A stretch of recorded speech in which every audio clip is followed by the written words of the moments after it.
hanap ko. So, I want more. Ren. You want more? You want more? You want more?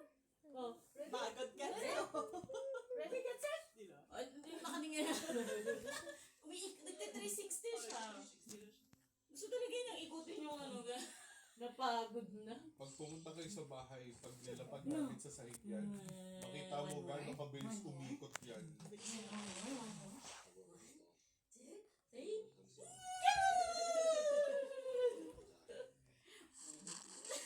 Parang dilig yung ano na ganyan. Sa tawa siya after. Oo. Di ba? Parang iniisipan niya kung ano. Sabi niya, masaya ba to? Ready, get set? Tatawa na lang ako for them. Ay, sige na nga. Ayaw Tingin na, sa akin pagod lahat. na. Pagod na. Napagod na. Pahinga tayo ulit mga 5 minutes. Sige, matatawa ka lang. Napagod na si auntie eh. Napagod na si auntie Minan. Exercise yan. Ano mo yun? Yung exercise nila kasama yung... Oo, nag-workout sila. Oo, naka-carrier ka lang. Nakita ko rin yun. Sabi ko, gusto sana mo yan. Pwede ka mag-gym. Oo. Mag-enroll ka May, doon. may dumb na. Hindi, yung iba, sa bahay lang Sa bahay lang sa nanonood ng TV. YouTube. Lahat ng TV. Tapos, ano lang, yung baby nila, either nasa baba, tapos yung baby ang binubuhat minsan. Ito yung pinaka-dumbbell nila. Ang napapanood ko yung sa gym na Yung naka-baby care, naka-carrier talaga yung Tapos baby. parang nag-squat. Oo. Yung Tapos ayan, mabigat, nag-squat diba? siya. Oo. Kita ko rin yun eh. Wala, baka sumuka. Wala, kakakain lang. Kay tita rin na naman pati. Sa kamera, di ba?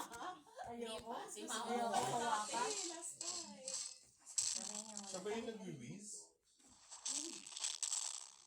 Wala. Tumawa lang. Nag-work ba yan? Pagka-demo? Frank. Frank off. Where's daddy? Yung nasa ulo pa niya. Kasi, Pag ginakamot. nagkakamot, naabot mo na yan. Tapos sila, ang daming kalmot sa ulo. Kasi alam mo, sinasabunutan na yung sarili niya. Lalo na Pag inaantok, kanina. Inaantok or pag may inis. Hindi niya makukuha yung gusto niya. Oo, tapos parang napansin niya kasi na parang pag ginagawa niya yun, nakukuha niya ang kailangan. Tapos nagsasagot-sagot siya, di ba? Nagsasalita siya. Kasi ko, I love you, sinampal-sampal ako. Pero sweet naman siya nung una. Di ba ginanong-ganon? Kanina, di ba, dumende siya na maubos ko yung milk niya, di ba? Tapos ayaw ba niya matulog? Di ba lumabas kami dito?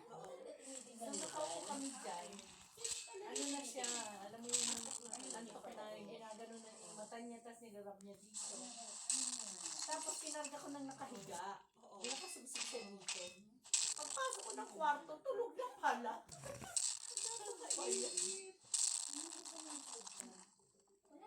Yun kasi ang sleeping position niya. Once na pagka yung masal na yung busog siya, ihiga mo, makakatulog yan straight away. Okay, that's good. Pero pag nilapag mo, magigising. Bakit kanina nila pag hindi naman nagising? Ano, timingan lang. Timingan lang. Kasi antok na antok. Pero every time kayo doon na talaga nagigising. Hintayin mo muna Okay, nakatingin sa pagkain, no? Kanina pa nga siya. Hindi ka nilulutuan ng kumara. Kala ko pagkain niya Late na pinakuluto. eh. Late na. Ako na naman. Kuya, ano gusto mong food? What's your meal plan? Sana all may Anong meal plan mo for those?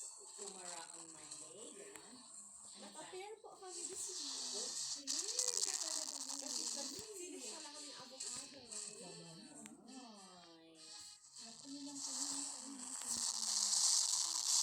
Dinamemorize ko siguro yung bahay. You want to play? Play? Ano ako sa bata? Kahit yung mga pagpupunta kami ng hospital or yung mga nag-visit sa amin, ang parating comment nila kay Franco is